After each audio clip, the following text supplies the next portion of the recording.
Salut à tous et bienvenue sur ma chaîne YouTube et mes pages Facebook Serge Abonné.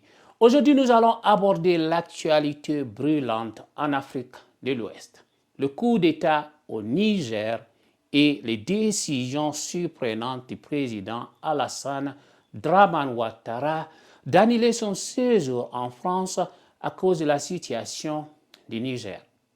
Comme toujours, nous vous apporterons une analyse approfondie et objective.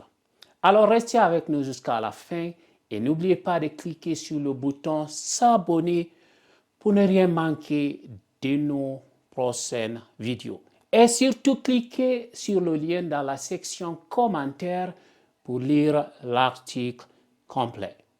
Comme vous le savez déjà, de nombreux chefs d'État africains se sont rendus en Russie pour le sommet Russie-Afrique.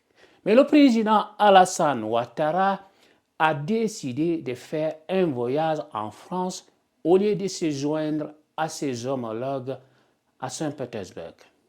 Une décision étonnante qui a suscité beaucoup de questions.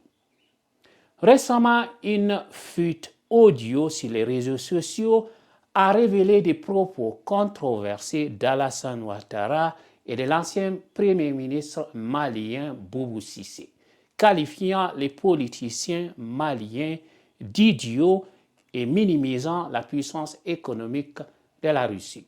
Ils sont idiots, la Russie est la 11e puissance économique aujourd'hui. La Russie n'a même pas les moyens du Canada ou de la Corée. Vraiment, c'est pas la Russie qui va régler leurs problèmes. C'est vraiment, on doit être des naïfs et des ignorants. Ces déclarations ont-elles un lien avec son choix de voyager en France plutôt que de participer au sommet crucial Russie-Afrique? Une question qui reste sans réponse.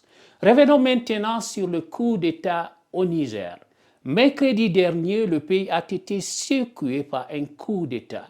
Et depuis lors, la CEDEAO envisage une intervention militaire pour rétablir Mohamed Bazoum, le dirigeant démocratiquement élu.